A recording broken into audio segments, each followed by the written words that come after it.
Bizarre Creations began its run of excellent driving games on the Dreamcast, where it released Metropolis Street Racer, the first ever racer to use its now standard kudos system.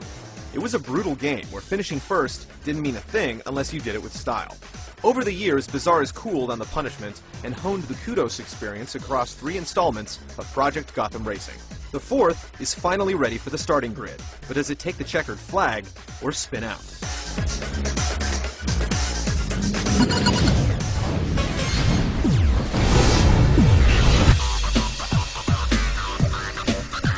It may be time to accept that the realistic racing game has finally hit a wall where design is concerned. In Project Gotham 4, you get the self-explanatory time attack and custom matches, and the arcade option is a ladder of 10 events that you have to complete under a variety of different conditions, for a total of 12 different medals per event. Half require you to use a vehicle to complete them, and the other half require the use of a motorcycle. That's right, motorcycles have been added to the mix, in addition to just about any other vehicular machine you can dream of. This is definitely one of the strong suits of Project Gotham Racing 4, the sheer variety of vehicles available. Not only do you get to rip around the tracks in NOS-boosted import tuners, but there are also F1 cars from decades ago, luxury Mercedes and BMWs, exotics to die for, and gas-guzzling muscle cars from the 70s. Only Gran Turismo can compete with PGR4 in this area, and while body parts don't fly off the cars, you can count on some cracked windshields and some paint swapping.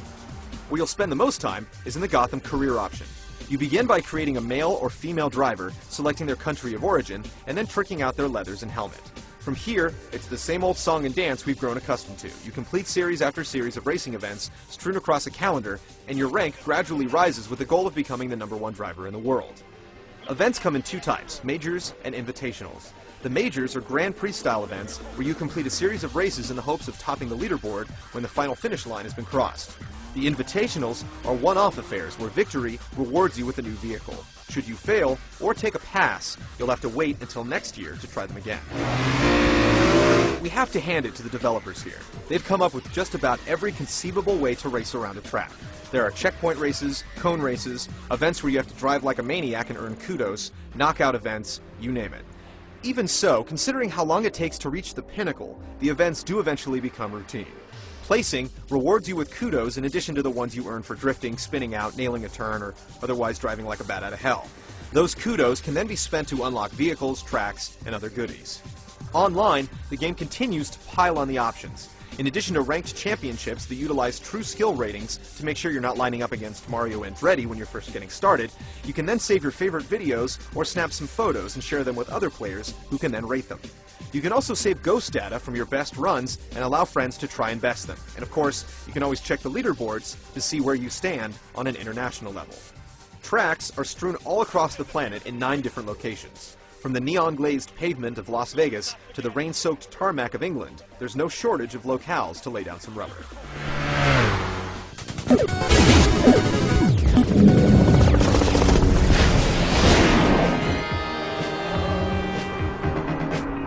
Many racing games try to straddle the line between sim and arcade, but few succeed. Project Gotham Racing 4 is an exception, mostly because it makes the sacrifices in most of the right places. There's no tuning in this game, meaning you can forget about setting the camber or adjusting the carburetor for extra horsepower. With every car in the game, what you see is what you get.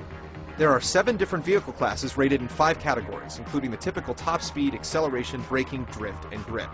You definitely feel the difference between each car, whether it's how much they spin out when you drop the hammer or how quickly they stop when the brakes are applied. You really feel the weight and inertia of each ride. There are a couple of complaints, however.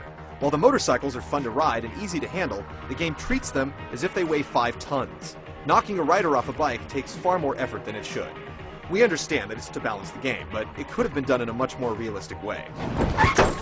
There are 3 difficulty settings, but the easy setting is a joke, and the normal setting is just a touch too challenging. There's no adjustment to be made to remedy this, and most players will find themselves either breezing through the game or getting their tailpipes handed to them. Regardless of which difficulty setting you choose, the key to success is getting the lead and then holding it. If you haven't made it inside the top 3 by the time the 3rd turn comes rumbling along, your chances of winning the race are slim. It's extremely difficult to make up ground in PGR4 thanks to some truly aggressive AI.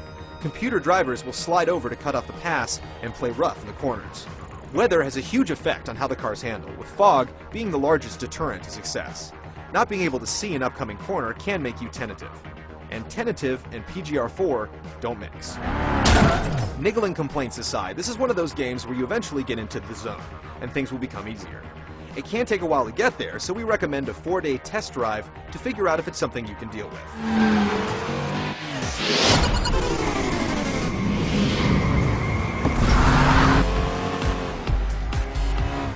The cars in Forza 2 are constructed with exacting detail, but the barren tracks leave a lot to be desired. In PGR4, you get the best of both worlds. The vehicles look great, and the tracks look even better. One trip around the Shinjuku loop, and anyone who's ever been to Tokyo will immediately recognize tons of landmarks. The same goes for Vegas, London, and every other locale in the game. The off-track detail is simply stunning, considering how many polygons were budgeted to the cars.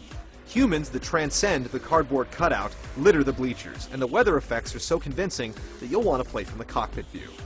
The audio isn't quite as sharp, with some cars sounding like a two-stroke engine where the fuel mixture is a little too rich. The soundtrack is rockin', however, with some deft selections from a variety of genres.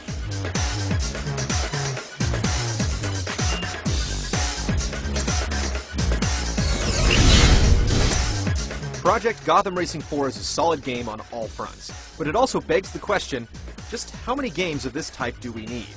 At this point, they all include the same feature sets, vehicles, and tracks, with minute details separating one from the other. At the same time, it does satisfy a niche of players who aren't ready to become mechanics, but want a moderate amount of realism in their games. But then, Forza 2 also managed to do this while still providing a lot more depth.